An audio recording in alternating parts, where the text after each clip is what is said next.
Hey everyone, and welcome.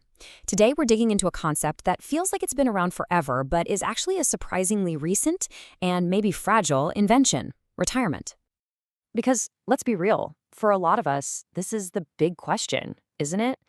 It's a huge source of anxiety today. This feeling that the promise of a peaceful old age might just be slipping away before we can get there. And you can totally see why we're all worried. You've got economists pointing to things like falling birth rates and aging populations, and they're asking who's going to support the system. We see headlines about the economy being all over the place, and we've all seen the pictures from France, right? Where changing the retirement age by just a couple of years caused total chaos. The pressure is on, for sure. Okay, so let's get into it. To understand where we're going, we really have to understand where this whole idea came from. Because for most of human history, the concept of retiring just didn't exist. You worked until you couldn't anymore. Simple as that. So who was the first person to cook up a pension plan? The answer is probably not who you think. It was actually Emperor Augustus in ancient Rome. He created this thing called the aurarium militari. Basically, when a Roman soldier finished his tour of duty, he didn't just get a pat on the back. He got a huge severance package. We're talking a decade's worth of pay and his very own piece of land. For that time, this was absolutely revolutionary. But here's what's so fascinating: the motivation behind it.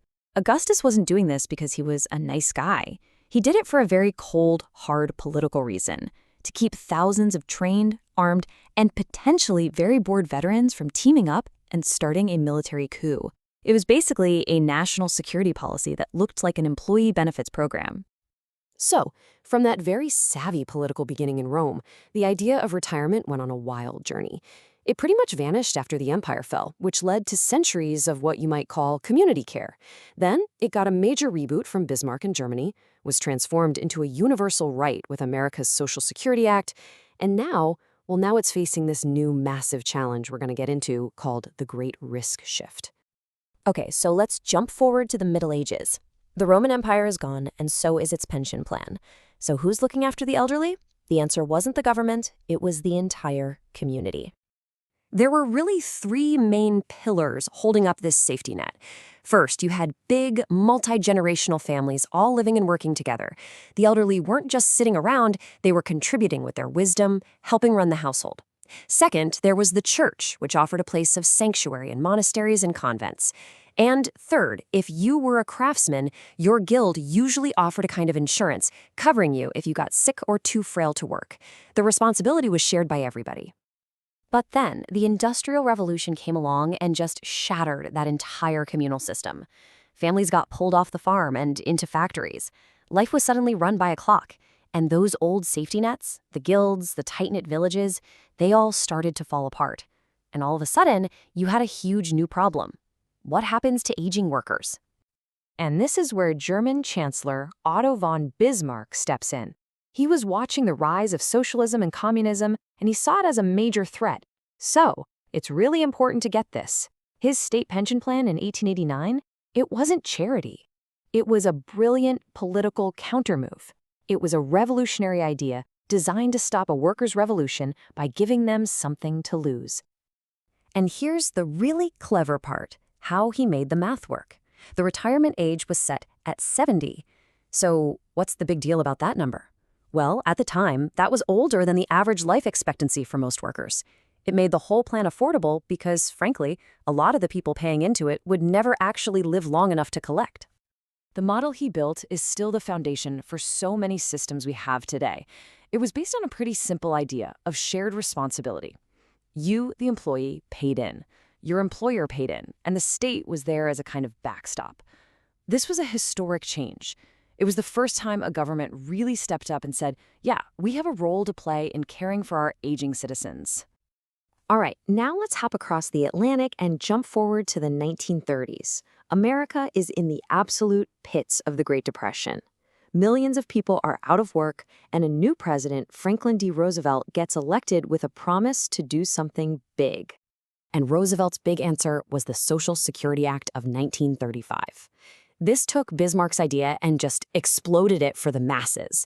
It wasn't just a safety net anymore. It was framed as a fundamental part of the American dream. For the first time, retirement wasn't a privilege for the wealthy or a perk for soldiers. It became a right for almost everyone. And Matt brings our story full circle, right back to the anxiety we kick things off with. Because in the decades since Social Security was born, something massive has changed. We've entered an era that some scholars have a name for, the Great Risk Shift. So this term comes from a political scientist named Jacob Hacker. And his whole point is that over the last few decades, the biggest economic risks in life, things like market crashes, living longer than you expect, soaring healthcare costs, all that risk has been systematically moved away from big institutions like governments and corporations and placed directly onto you and me, the individual. You can see this shift so clearly when you look at the two types of pension plans. We've moved away from what's called defined benefit. That's the old school pension, where your company guaranteed a fixed paycheck for life.